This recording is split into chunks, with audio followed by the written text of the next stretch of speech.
Uh, Want to find out about your FP&A team and whether Mhm. you have organized it differently. Are you allocating? And I imagine you might have a leader who you work closely with, but what would you tell us about Yeah, FP&A within the organization? that's a great question. So my philosophy on FP&A has evolved over time, and I think traditionally, right, FP&A, how I'd set it up earlier in my career, was primarily a, let's call it a reporting function. So like budget versus actual. Hey, here, marketing leader, here's your header behind plan. Okay, that has evolved to where I have that function, right? That's clearly very important, and I call it strategic finance within FP&A, which is, while it's in finance, it's a business partner to every single function. Let me unpack business partner, because that's it can mean different things to different people. So the job of finance is to get to yes, it's not to get to no. And we need to be able to articulate and work with, let's say, marketing on the effectiveness and efficiency of their marketing programs. So I can either have a budget actual meeting with them and say, hey, you missed your numbers, fix it next month.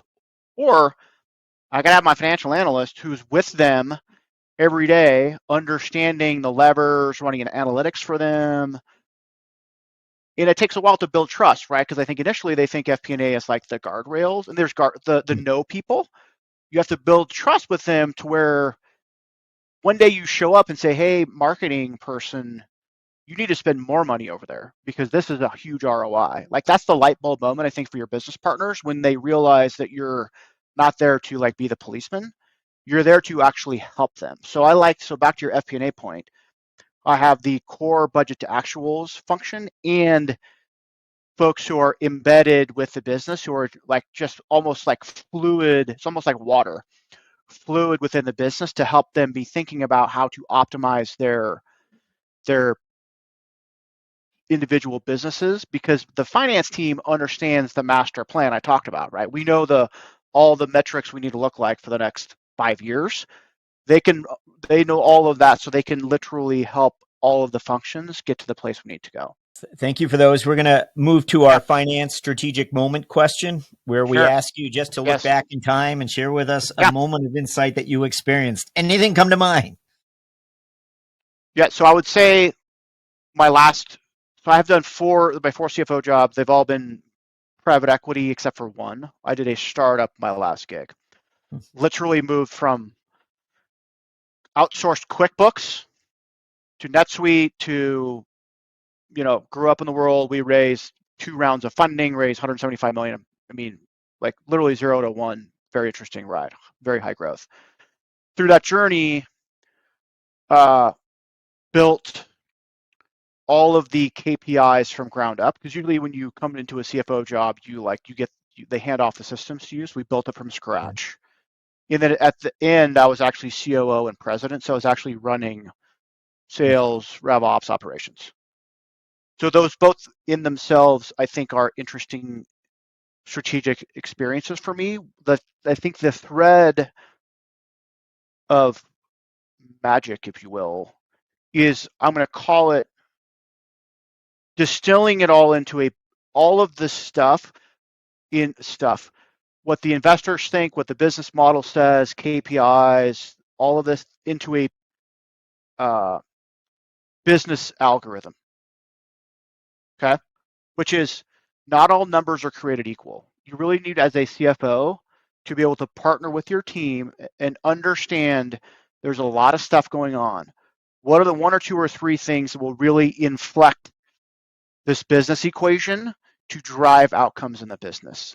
So it's only having built it all from scratch and run sales, run operations, because you can't do everything.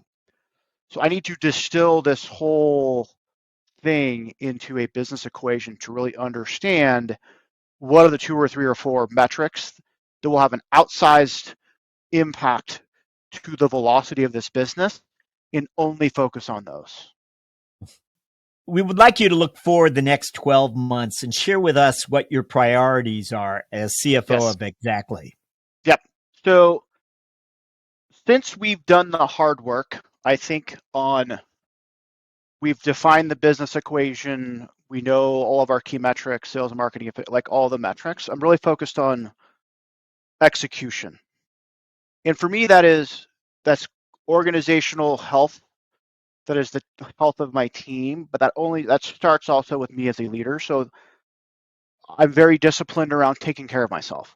Exercise 6 days a week, sleep, like all the things you need to do. Because if you can't show up as your best self in a highly uncertain world where you're making tough decisions every day, that's the first rule of Fight Club. And then I'm very interested in making sure my team is learning, growing, being challenged. Right, I like to model good behavior the best that I can. So how do I make sure my team is doing good? Because again, they're everywhere, right? So they're helping the organization. And then lastly, it's how do I make sure I'm showing up the best I can to the company. And showing up well, I think, is not talking CFO speak, but rather how do I communicate to the business in a manner that is meaningful to them. So revenue growth, like whatever you talk about is a bit of an abstraction. How do I make it, it's going to be good for your career. It's going to be good for, like, how do I make it, how can I let them touch their experience through how I communicate about the business? Because then that's where the magic happens. Jason Godley, thank you for joining us on CFO Thought Leader. Thanks for having me. This has been a great discussion. This podcast is made possible by Ledge.